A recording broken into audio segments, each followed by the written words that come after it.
Hello and welcome to another episode of the Contractor Growth Show. My name is Mark Lamberth, and today I'm really excited to speak with Ali and Tyler Cash at 99 Restoration in Albuquerque. Guys, thanks so much for being with us today. Thanks for having us. We're excited. Yeah.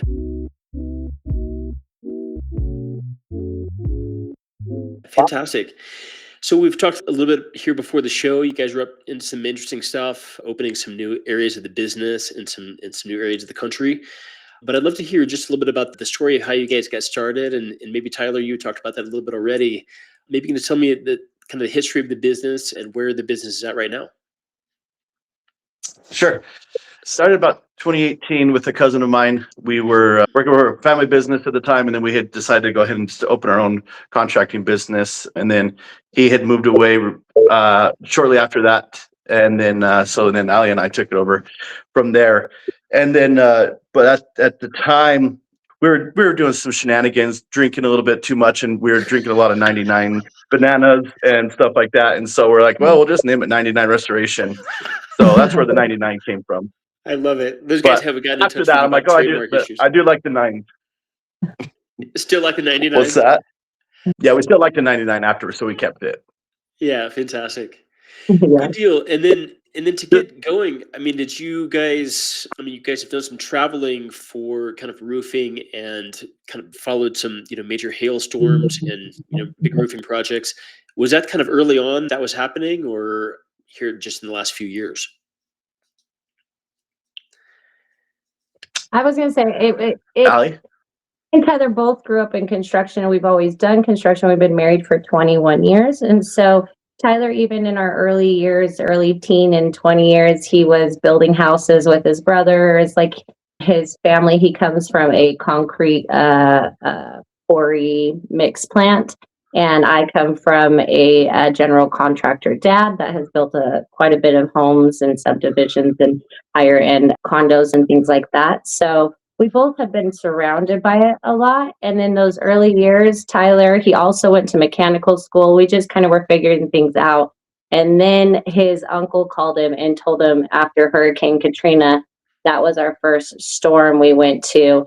And just, insurance work and things like that, it just made work a little bit more, not just like there was just so much more abundance of work to be done. So that's why we started following these hailstorms. So we started with Katrina, and then we came back. That Katrina was in 05, 06. And so then we took a break, Tyler built a few houses, and then another storm hit out in Arizona around 2010. And then we went to Tennessee, Illinois. And then as we were traveling, our kids just got a little older, got a little bit too big to fit in the motorhome. And so we moved back to New Mexico. And I think I moved back before Tyler did. So I was there in about 2012, 13, 14. Tyler moved on and he went to Illinois. So we've done a lot of apart things and worked apart. But I think that's where Tyler learned a lot. He's a very smart individual when it comes to insurance work. Like he knows what they're looking for and what, is owed to a customer or to a client. So he's really, really good at insurance work. Yeah, I was actually going to ask you about that. So we've talked a little bit about, already those types of projects are, large kind of hail projects. Hail comes in, hits a whole city or whole area. And then there's all this insurance work. And we've had some other guests that were really kind of specialists in insurance. Regarding that, I mean, Tyler, so do you have a kind of a background at all in insurance, or just really great at reading kind of through insurance? I mean, it seems like that's a great niche to really figure out and nail, because I mean, in many cases, what we've seen is that homeowners, they don't even know what's covered, and maybe more than they think is covered, and they can essentially get a lot more work done on their house just by a very knowledgeable contractor coming in and saying, look, all these things are covered. And not only are we looking at the roof, but let's look at the windows and the siding, these other elements. I mean, has that been a really good aspect of the business for you to kind of really understand the insurance claims? Well, yeah, and the insurance that's kind of our bread and butter. Obviously, it's a lot easier to replace your roof when an insurance company covers it. But I've just kind of been self-taught I've been doing insurance work through all the storms and everything. I've done restoration work for a little bit in Utah. Ali left Utah. We did some restoration work in Utah. So just starting to learn, figuring out how to read their terms or what their scopes of work are, and then figuring out how to explain things to them to help them cover things. Figure out how to not so much manipulate, but like with the right terminology, a lot of things gets covered. And so just learning what the insurance companies want to hear and how we can help them cover things. Interesting. Very few times do adjusters get. There's some guys that are very difficult out there, but for the most part, everybody's pretty easy to work with. Oh, okay. And I will Interesting. say that for insurance here in New Mexico, it's just, since we have a lot of flat roofs, and that's our specialty is flat roof and spray foam. And so with insurance on flat roofs, it's a lot different. Like, how they're going to replace a flat roof, your insurance company, and what they think it should be done or how it should be done. It is a little bit of a controversy of how to get them repaired. So Tyler also is very much a justice warrior. And so he loves people to get justice. And so it is his talent. I love it. Fantastic. And then, so, you guys have got background in kind of building, remodeling. I've got a background in remodeling myself. I was kind of a general kind of remodeler, did all kinds of different projects, built some houses, did quite a lot of additions and remodels and things, back when. But now you guys have focused on kind of this niche with roofing. It's 99 restoration, but you guys especially do a lot of roofing and especially flat roofing, and you're also specialists in spray foam. Here on the show, we've talked with a lot of folks that are kind of general and they do kind of everything for everybody, and we've also talked with a lot of people that are very niche. And what we've always found is that it's almost the more niche someone goes, the more profitable, the easier it is to run the business, the more they're able to talk to someone's exact specific needs if they're staying kind of right in that lane. This is what we do really well. We've got it down. We've got our subs, all lined up. Is that what you guys have found as well? Ali, have you found that, as you guys have niched down and gotten really good at, kind of selling these jobs and perfecting these jobs, that the business has been more profitable and it's been kind of easier to run as you guys have really niched down to what you're doing now? Oh, I absolutely believe so. Because for me, Tyler, I always say he's the brains because he's just been in so many aspects of building. So he just knows he has a very vast variety of knowledge. And for me, I am a hard worker. I know how to get things done and I know how to, and I like things to look a certain way. I like the end product. So with spray foam and our niche, it's really made me as an owner and also co-owner with Ty, where I can focus. I know exactly what to focus on. I know what the, expectations are and what it should look like. I've been around it enough to see what's maybe not working or some things like that. If the gun isn't spraying right or if things are off ratio, it's just a lot easier when you're dealing with 3 products rather than, when you put on say a TPO roof and you have all these fasteners and termination bars. And with spray foam, you just have the spray foam and your coating, and that's it. And so it's just made it so easy to streamline it and to get better at it and to make sure it's just seamless and that the homeowners get a really nice product and it's not like super cumbersome. It's not overwhelming. So I really have enjoyed going to just one, because before, when we did remodeling, it's a lot of work. Interesting. Hard to bid and hard to fulfill on. Yeah, it can just be chaos. Yeah, a lot of things can go wrong with remodeling. There's just so many things. But with Allie's that causes a lot of fights sometimes between us, because she's like, well, that doesn't look good. I'm like, well, but it kind of has how it has to be. And so we just hit one this weekend, and she's like, I don't like that. You didn't change this. And so we need a woman's eye on the job is kind of nice, because sometimes I'm like, you're right, it does look better if we do it like that. Love it. Interesting. And then, so, we've taken a look at you guys kind of online presence, and you guys have got like perfect Google reviews. You guys look great on Angie's List. And what some of your customers have mentioned is that you guys have got like super responsive communication. You guys are like really on top of that. and that you really clean up jobs thoroughly, which is an interesting sort of highlight there. I mean, roofers, notorious for, I mean, perhaps not with flat roofs and not doing tear offs and stuff, but I mean, leaving roofing nails and, kind of asphalt all over the yard and whatever else. How has you guys kind of attention to detail with dealing with customers? What's your strategy on how to do that? I mean, do you guys have, for instance, like this responsive communication piece? If someone contacts you guys, I mean, do you have kind of a minimum, or I guess maximum time that you want to get back to them? I mean, do you like right away? Do you guys have somebody else on the team who's getting back to folks? How do you guys kind of perfect, to start with? How do you guys, Tyler, maybe perfect this kind of, very responsive communication piece? And why does that matter? Well, I mean, the first one in the job always gets to set the tone for the rest of everybody else that's going to come out and do estimates. And so if I'm the first one on the job, I always love being the first one because then I can explain to everybody the pros and cons of everything. But so our response time is usually within a day.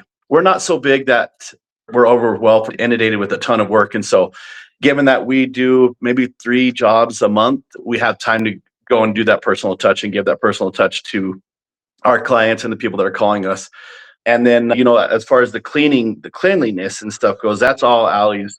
She doesn't, she comes home with just trash in her pockets. If we'll go look at a roof and do an estimate, and she'll be picking stuff up off the roof, and then she doesn't want to put it down. So she'll come, the washer's always got stuff in it. There's always things in her pockets. She's like a little squirrel. And so she runs a tight ship. I do like a good clean job site. Oh man, I heard that. So I mean, how do you kind of convey that to the team, Ali? I mean, you guys aren't there all day every day. I mean, you've getting, doing the different administrative work and stuff.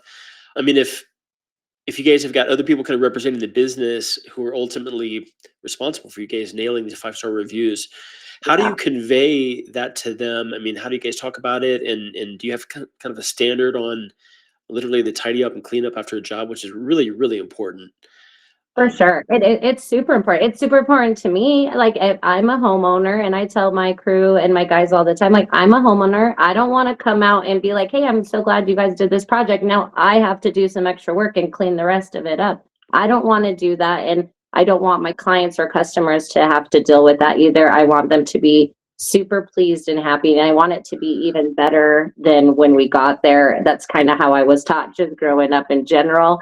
And so, yeah, and I think with my guys, a big one that I feel like keeps cleanliness is a lot of preparation. Tarps on the ground, making sure everything's masked off. We do a spray on application, so there's overspray. So everything needs to be covered in plastic. And I need 3 people to be watching the whole time the production's going on and making sure nothing's falling or coming untaped or anything like that. So it is a big job.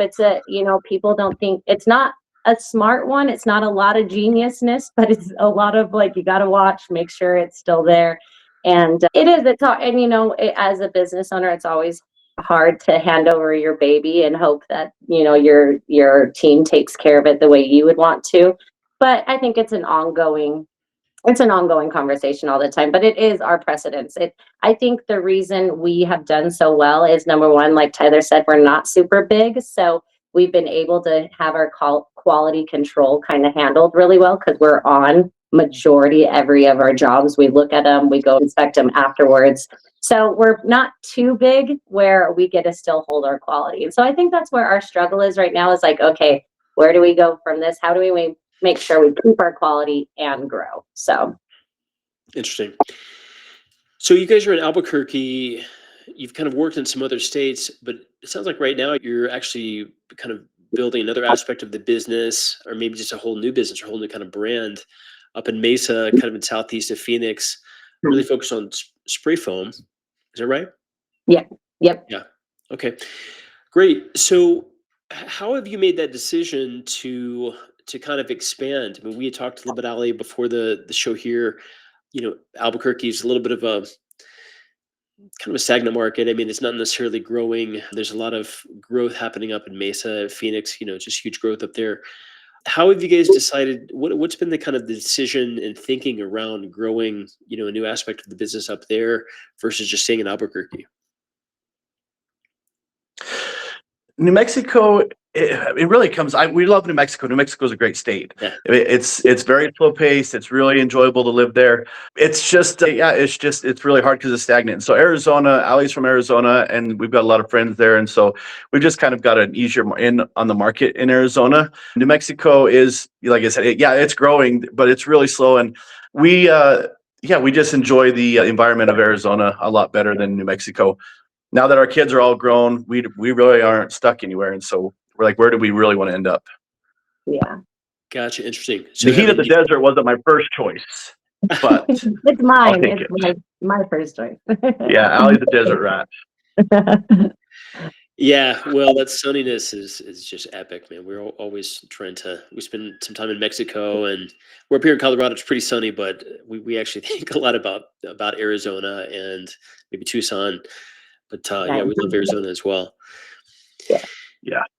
Interesting. Well, So regarding, I yeah, was go going to ahead. say, and with spray foam is a temperatured product. So, in the wintertime, it can get really slow. So, because we can't spray it in certain temperatures, we can't spray it, if the dew points, whatever, or if things are dewed over. So, Arizona is a little bit more appealing in that sense, because then we don't have much of a downtime. I see. Okay. So we've seen in the last year, especially in the last 6 months or so, for some of the building trades, things kind of slowing down. I mean, have you guys seen any of that? You guys are really connected with a bunch of builders and have friends and family in that space. Have you guys seen that some things, Tyler, have you seen things kind of slowing down some, and not even necessarily for you guys' business, but I mean, like just in the industry? I mean, is it kind of what you're hearing? Is that what you're seeing some?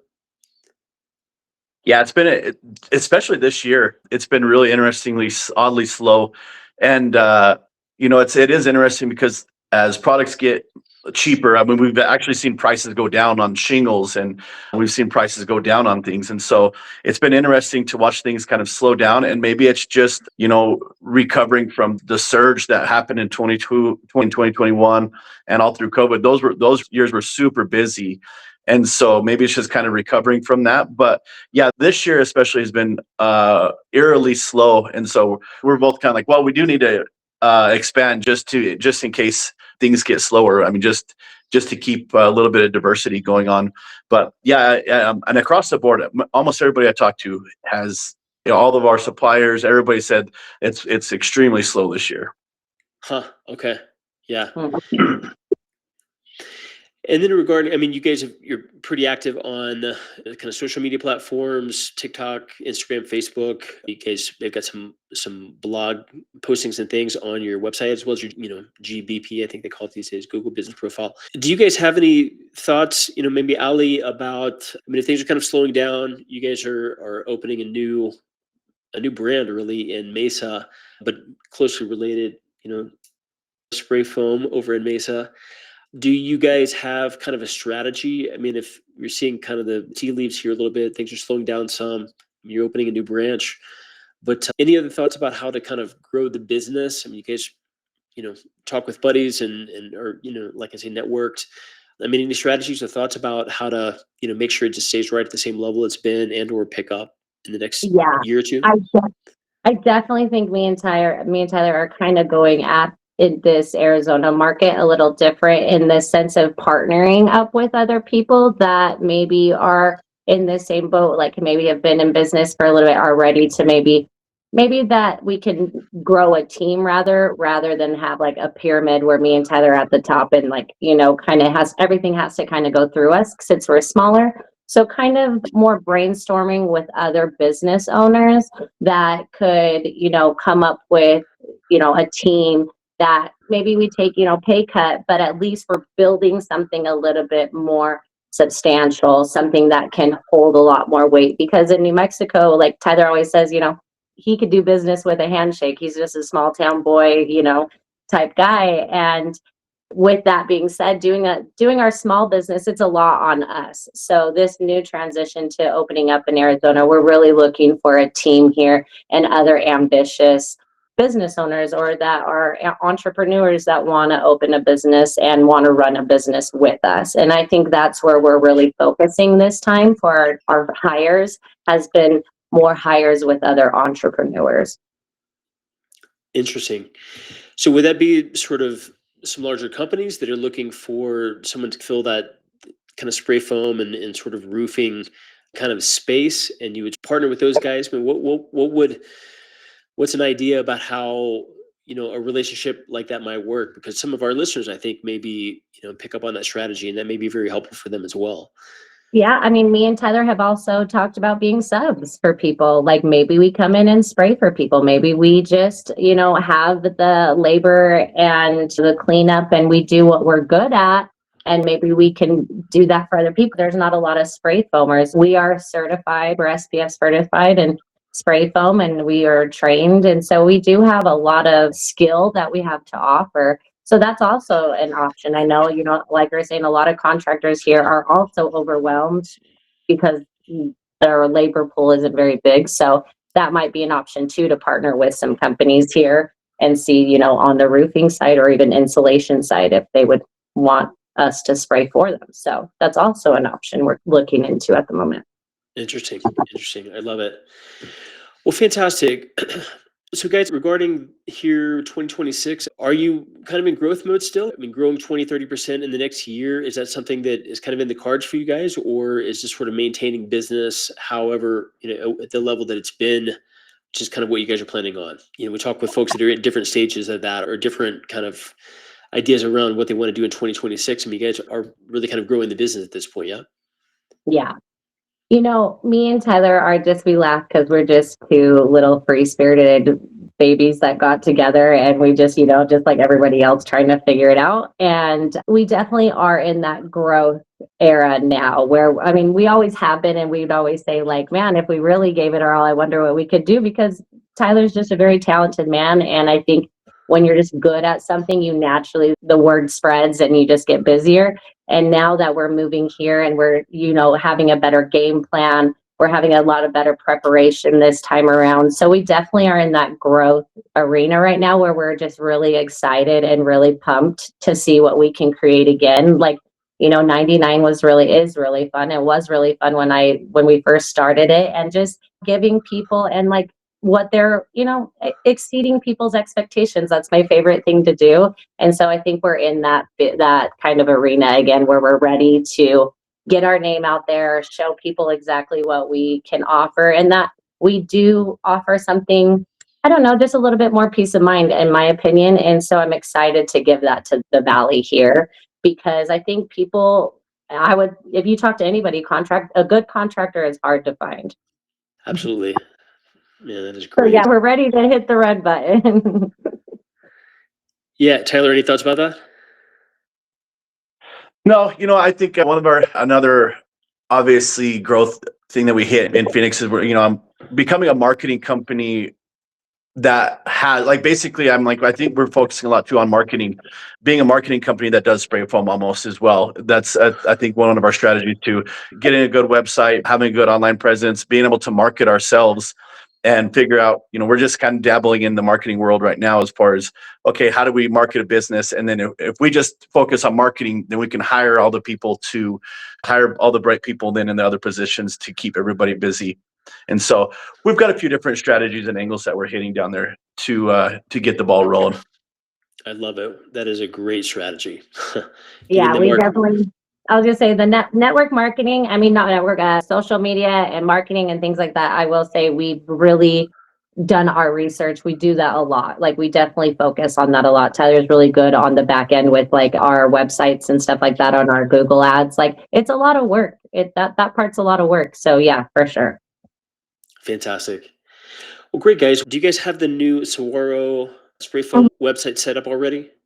I believe we do, right, Ty? Yep, we do. URL on that. SaguaroSprayFoam.com? SprayFoamAZnearme.com. Yes. Yeah. That's great. Okay. Yeah. Great. And then 99restoration.com as well. So fantastic. Yep. Well, guys, great. Thank you for being on the show today. If folks are I mean, we'll list these websites here, but I don't know if there's any other ideal ways to get in touch with you. If folks are in Albuquerque and looking for kind of spray foam roofing solution, or if they're in Mesa, up there southeast kind of area of Phoenix and looking for spray foam and or roofing, or just to get in touch with you guys, what are the best ways for folks to reach out to you and get in touch? I think 99 Restoration is great. I think if you look for us on even Instagram, Facebook, LinkedIn, we're all on all of those. 99 Restoration, great one. We just opened the spray foam one, so that one is a little bit, not our.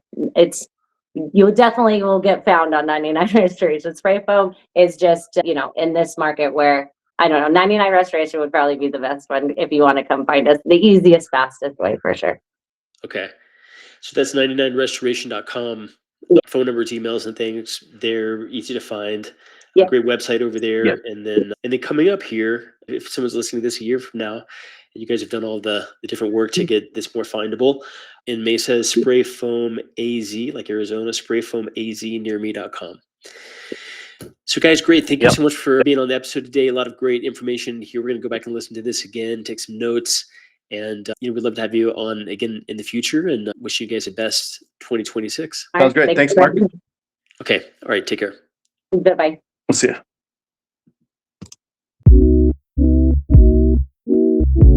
you.